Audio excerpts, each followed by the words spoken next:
after finishing work, power and energy. Let's continue our physics, let's continue our mechanics with the next chapter, that is center of mass. From today onward, we'll start center of mass.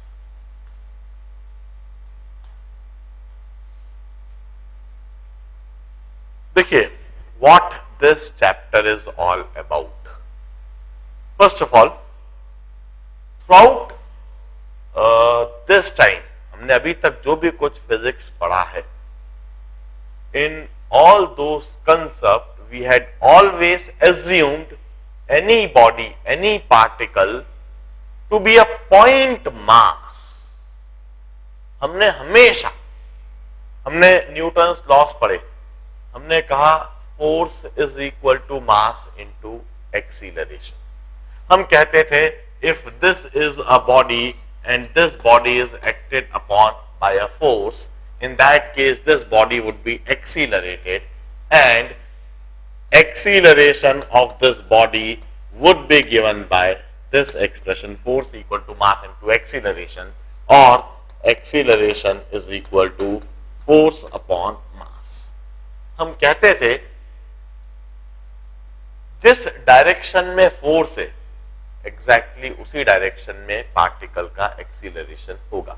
Now while writing this expression exactly, our assumption is that this body is a point mass. Its mass is completely concentrated over a point. अब जरा सोचिए कि क्या वाकई में हम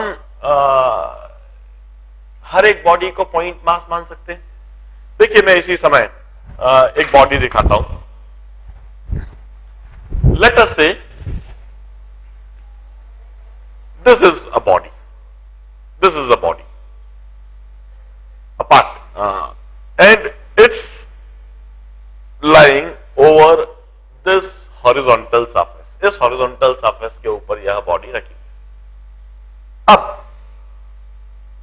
मैं इस बॉडी पर फोर्स लगाता हूं, मैं अलग अलग तरीके से फोर्स लगाऊंगा, अलग अलग पॉइंट पर फोर्स लगाऊंगा.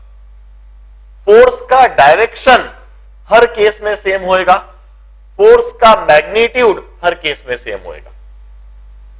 और इस बॉडी के मूवमेंट को अब आप देखिए.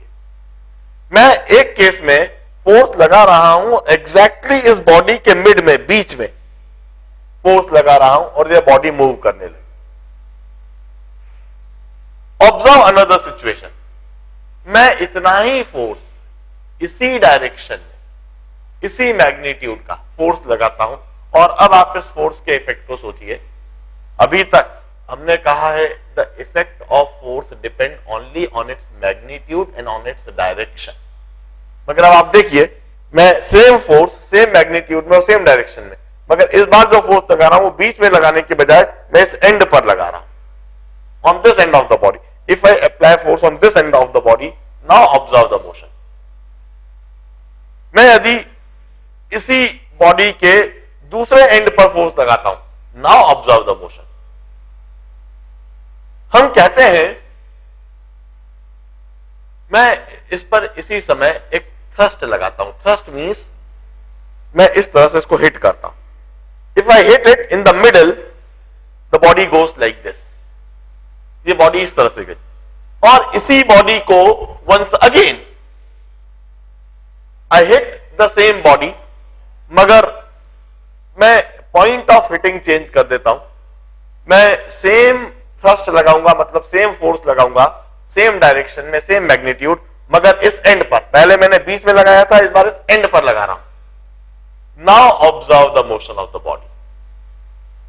पहले केस में, पहली सिचुएशन में यह बॉडी बिल्कुल हॉरिजॉन्टली इस तरह से फ्लाई ऑफ करी थी और दूसरे केस में यह बॉडी फ्लाई ऑफ करते हुए इस तरह से रोटेट होते हुए गिरी. व्हाट आई मीन टू से is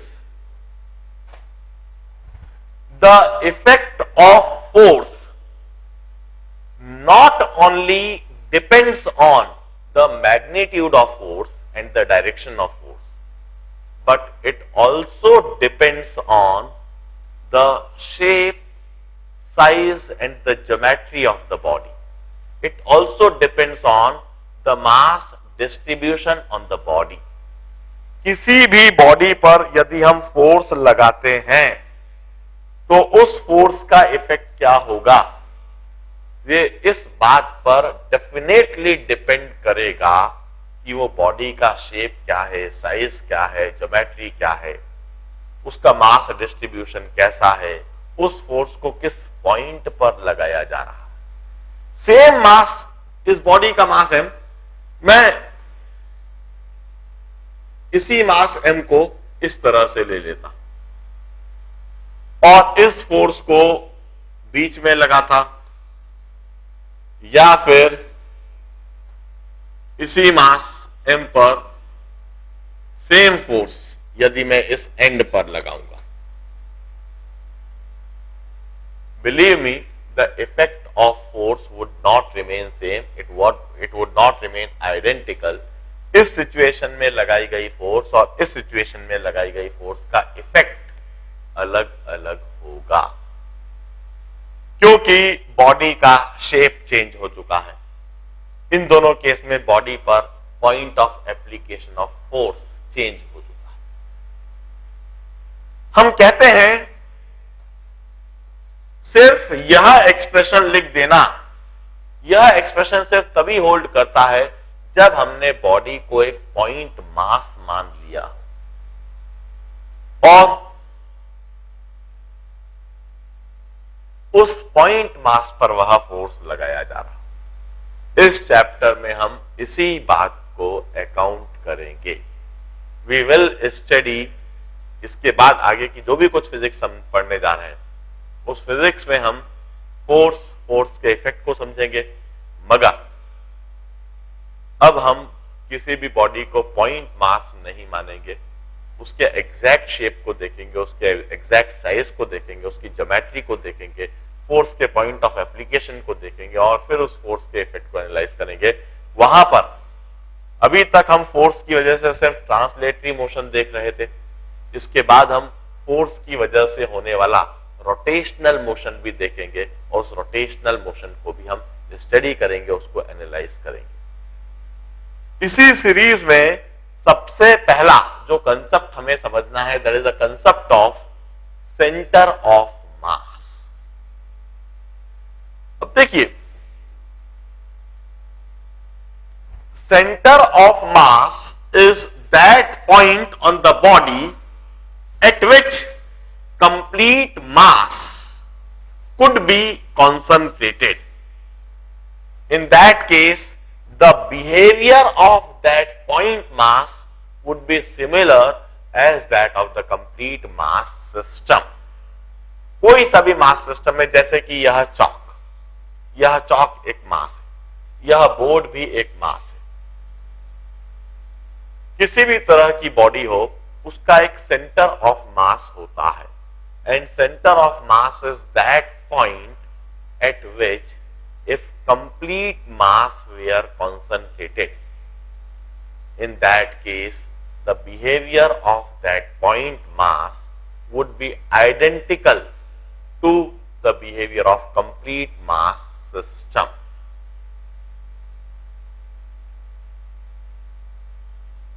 That is termed as center of mass.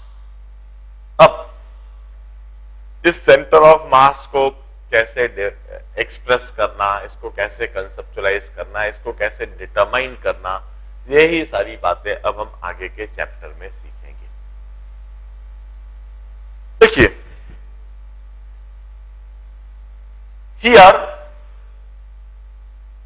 We introduce a term of moment of mass.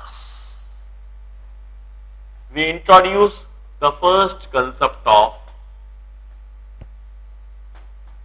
moment of mass.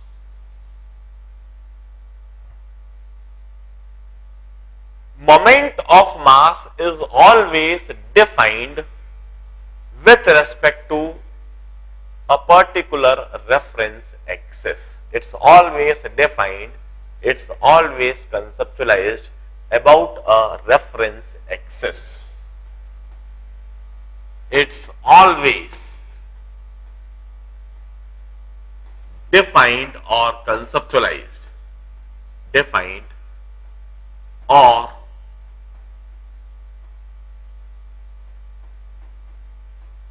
conceptualized about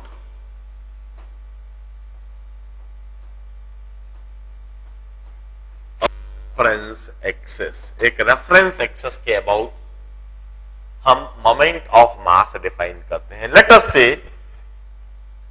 this is a reference axis. यह कोई reference axis है and this is a point mass m at this point.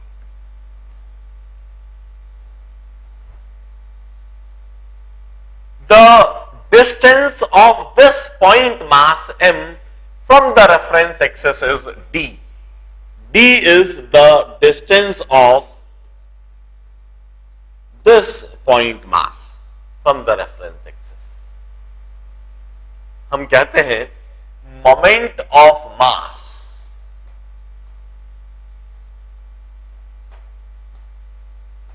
moment of mass is perpendicular distance into the magnitude of mass. Perpendicular distance into mass. This is moment of this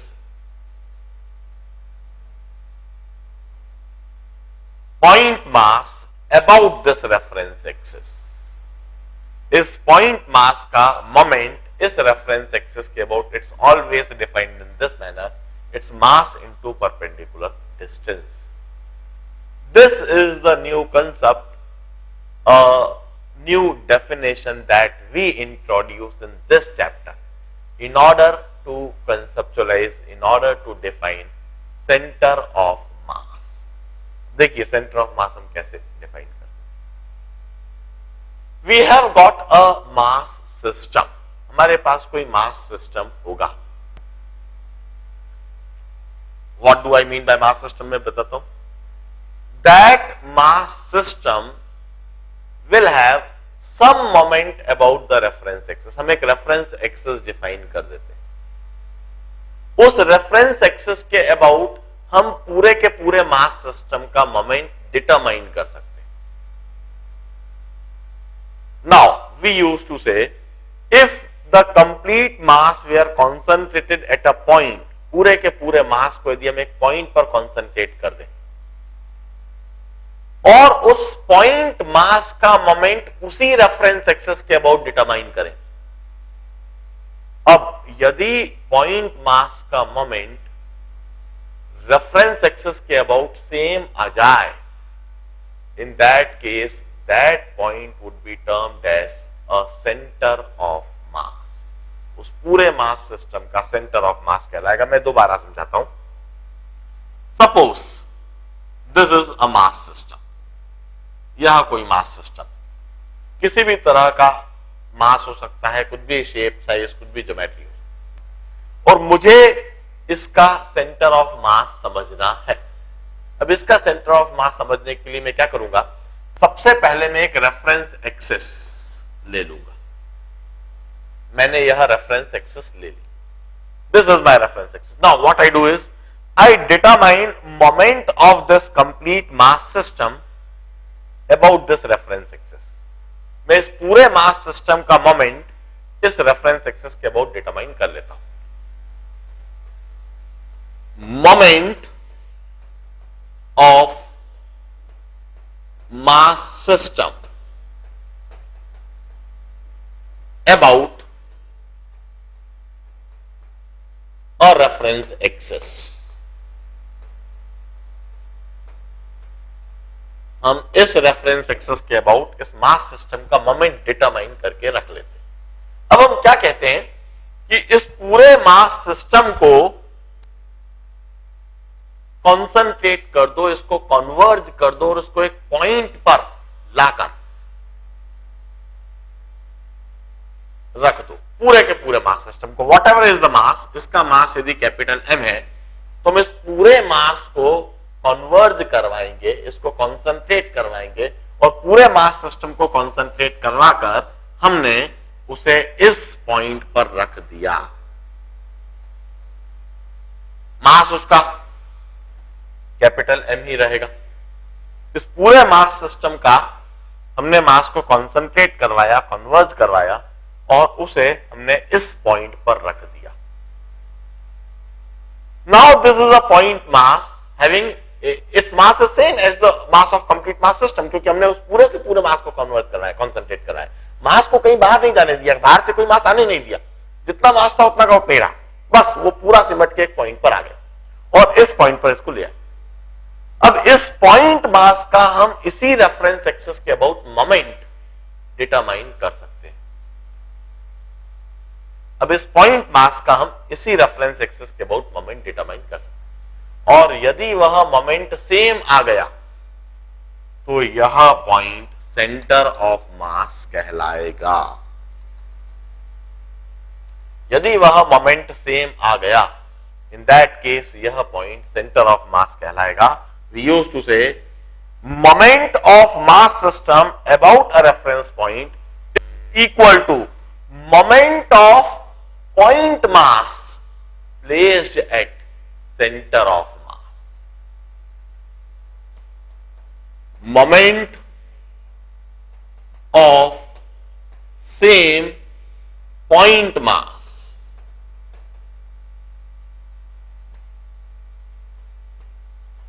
placed at center of mass,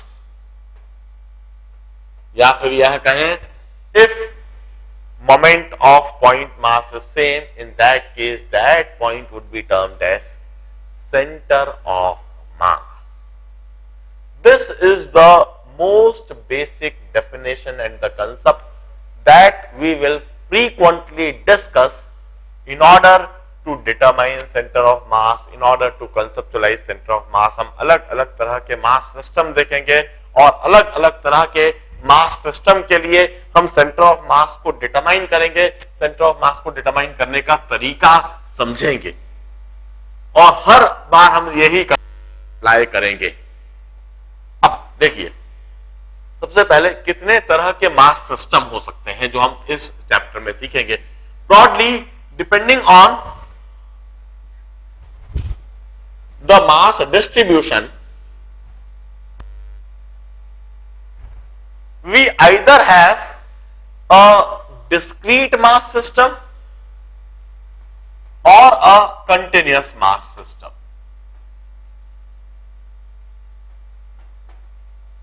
Mass system, either it may be discrete or it may be continuous. Now, what do you mean by discrete mass system? Discrete mass system means यदि कुछ point पर कुछ masses रखे हुए हो तो उसे हम डिस्क्रीट मास सिस्टम कहते हैं।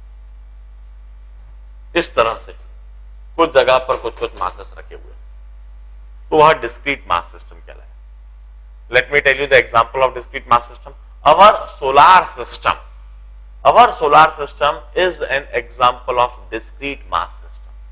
इसके सेंटर पर सन है, सेंटर पर एक मास रखा हुआ है, फिर थोड़ी दूर निकल जाए तो हमको मर्क्यूरी मिलता है, वो एक जगह पर छोटा सा मास रखा हुआ है, फिर थोड़ा और दूर निकल जाए तो हमें वीनस मिलता है, वह एक छोटा मास रखा हुआ है, फिर थोड़ा और दूर निकल जाए तो हमें अर्थ मिलती है, फिर मार्स मिलता है एंड देन जुपिटर एंड इस तरह से कुछ अलग अलग जगह पर कुछ मासेस रखे हुए मिलते हैं। Solar system is an example of discrete mass system.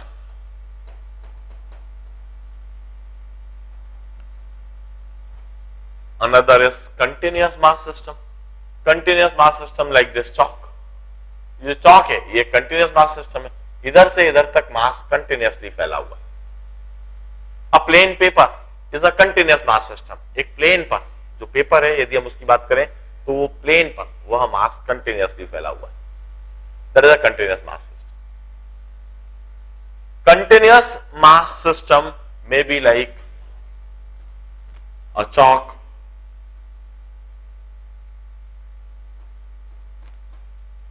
or a paper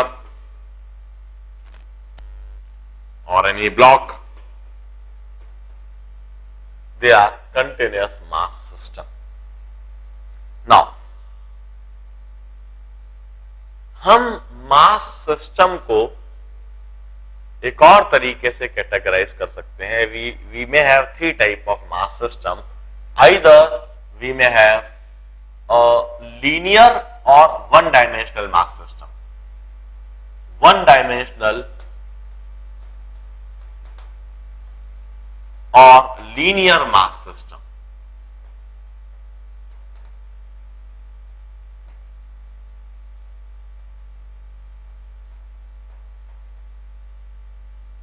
What do you mean by one-dimensional or linear mass system? If mass is distributed over a line, if mass is spread over a line, पूरा का पूरा मास यदि एक line में फैला हुआ हो तो वह लीनियर मास सिस्टम कहलाएगा या फिर वन डायमेंशनल मास सिस्टम कहलाएगा, जैसे कि यह चॉक।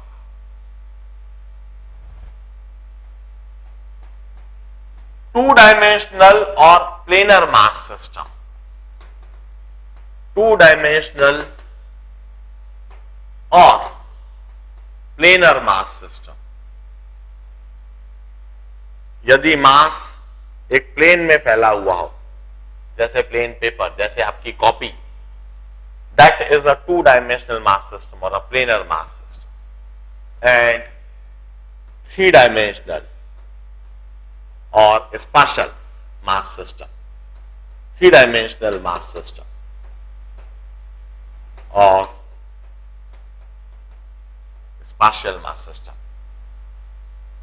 जैसे कि यह block,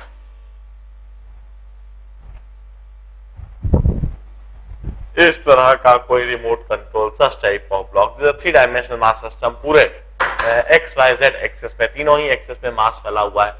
such a mass system would be called three dimensional mass system. Now depending on the pattern in which the mass is distributed, we may categorize mass system into three categories, either 1D mass system, 2D mass system or 3D mass system. In this manner, we may have 6 types of mass system. इस तरह से हमारे पास 6 तरह के mass system हो सकते हैं। Either linear discrete mass system or linear continuous mass system.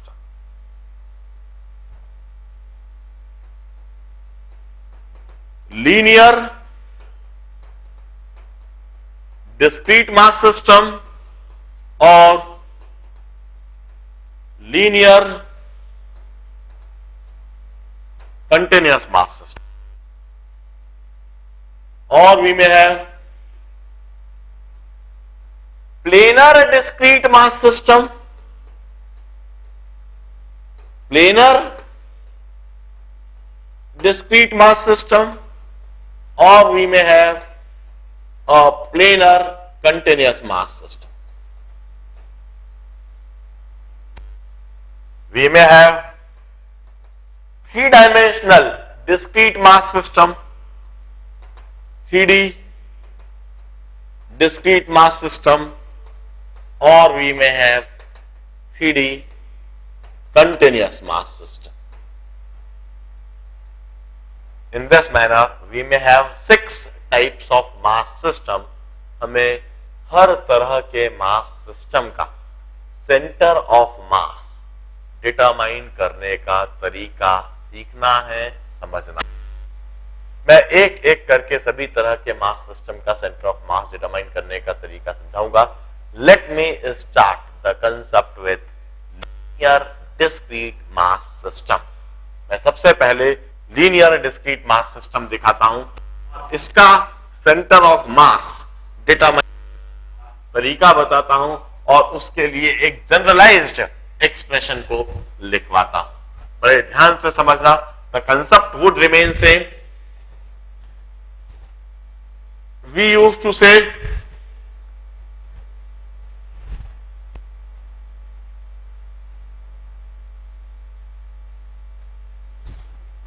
this is x-axis, and on this x-axis we have got this mass m1 at x1 comma 0, this mass m2 at x2 comma 0, this mass m3 at x3 comma 0, and so on, mass mn at xn comma 0. This is a mass system. Now, first of all, I should call it a linear mass system. Why I should call it a linear mass system? Because all the masses, all the particles are kept over a line. एक ही line में सारे masses रखे हुए, mass m1, mass m2, mass m3, mass m4, mass m5 up to mass mn, n particles है यहां पर, और वो सारे के सारे पार्टिकल मैंने एक ही लाइन में, एक ही एक्सिस में, एक्स एक्सिस में इंडिकेट करे हैं. That's why it's a linear mass system. It's also a discrete mass system. Why discrete?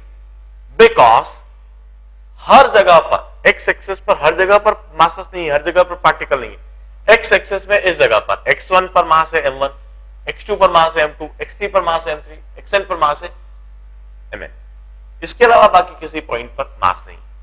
Such a type of mass system, we call it a linear discrete mass system. Linear discrete mass system. Now, I wish to determine center of mass of this system. मैं इस पूरे mass system का centre of mass determine करना चाहता हूं. उसके लिए एक जनरलाइज्ड एक्सप्रेशन लिखना चाहता हूं. मैं दोबारा बता दूं सेंटर ऑफ मास क्या है. सेंटर ऑफ मास एक ऐसा पॉइंट है जिस पॉइंट पर इन सारे मासेस को कॉन्सेंट्रेट करा जा सकता है, कन्वर्ज कराया जा सकता है. तो उस पॉइंट मास का बिहेवियर बिल्कुल वैसा ही होगा जैसा कि पूरे मास सिस्टम का. सेंटर ऑफ मास की और क्या प्रॉपर्टीज होती है हम आगे जाके डिस्कस निश्चित करेंगे. अभी तो हम सबसे पहले सेंटर ऑफ मास को डिटरमाइन करने का तरीका सीखते हैं. हम कहते हैं let's choose a reference axis. अब रेफरेंस एक्सिस चूज करने का क्या तरीका होगा? Our reference axis must always be perpendicular to mass distribution. हम हमेशा रेफरेंस एक्सिस को इस तरह से चूज करें कि वह रेफरेंस एक्सिस मास डिस्ट्रीब्यूशन के परपेंडिकुलर हो. Right now the complete mass is distributed along x axis. हमें रेफरेंस एक्सिस एक्स एक्सिस के परपेंडिकुलर चूज करना चाहिए. या तो हम रेफरेंस एक्सिस को वाई एक्सिस ले लें या फिर हम रेफरेंस एक्सिस को जेड एक्सिस ले लें. Let us say our reference axis is y axis. Let's take reference as y axis. y axis को हम रेफरेंस एक्सिस ले लेते हैं. This is the y axis. Now the concept, we need to determine moment of this mass system about y axis. Mass system का momentum कैसे निकालेंगे? सबसे पहले what is moment of point mass m1 about y axis? Moment of point mass m1 about y axis, its mass is m1, and what is its distance from y-axis? Its distance from y-axis is x1. So moment of mass m1 about y-axis is m1 x1, mass into perpendicular distance. This is moment of mass m1 about y-axis. Now, what is moment of mass m2? Point mass m2 about y-axis. Mass m2 का y-axis के about moment होएगा m2 x2. What is moment of mass m3 about y-axis? Moment of mass m3 about y-axis m3 x3 and so on and so on.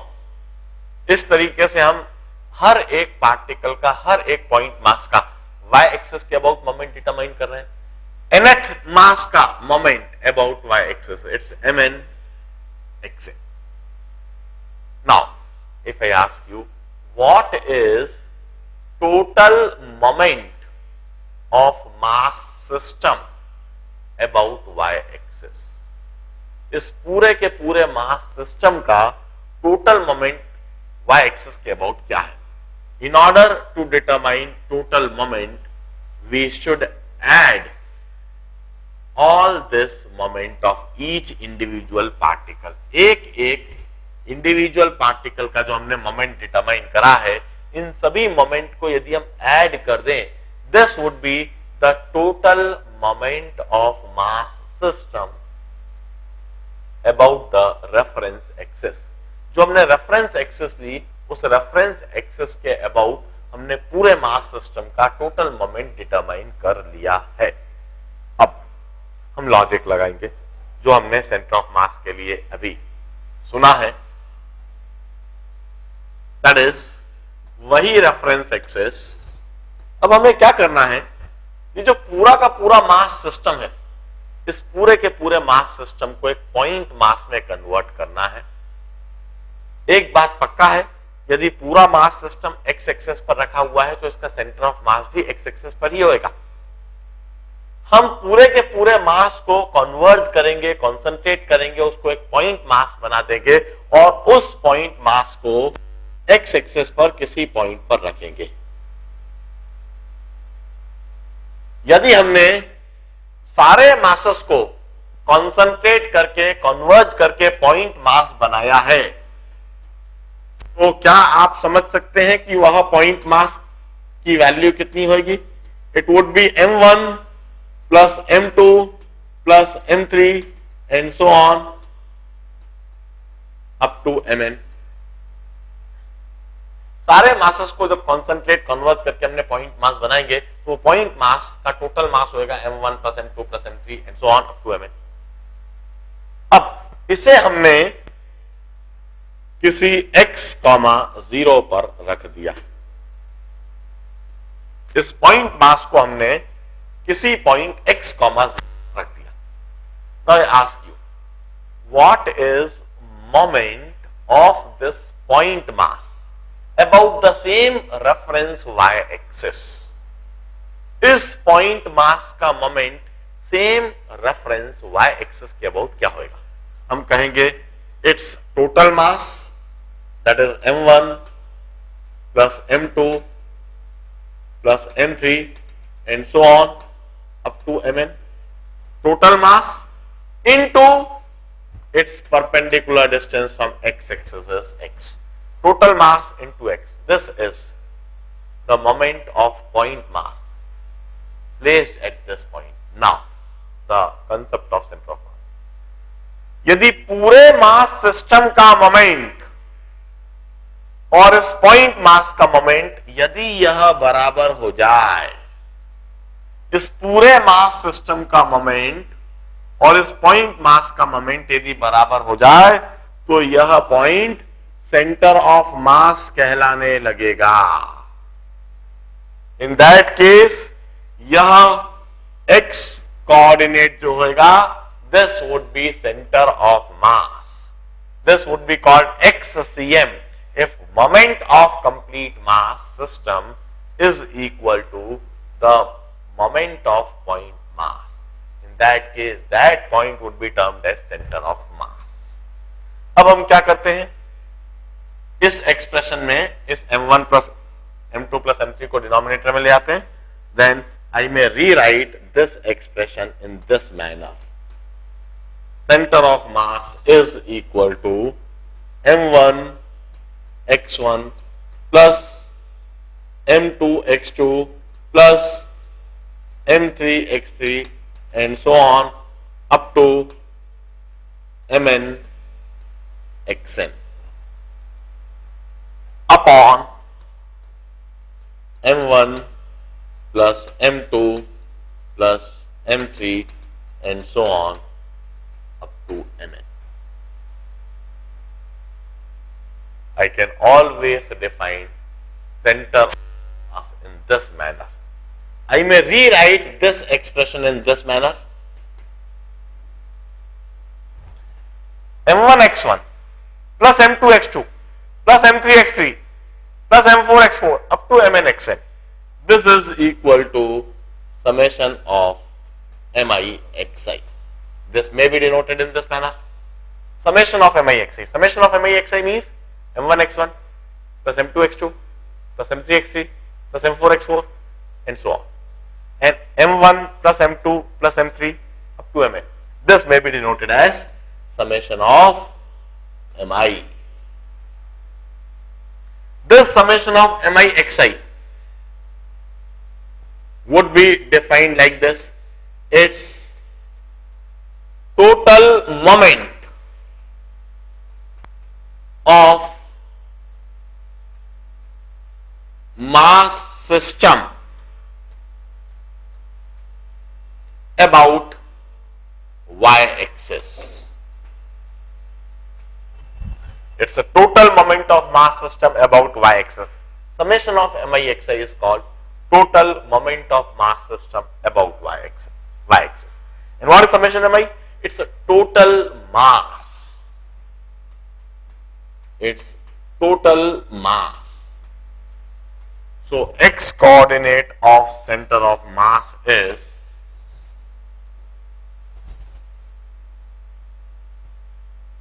total moment of mass system about y-axis upon total mass.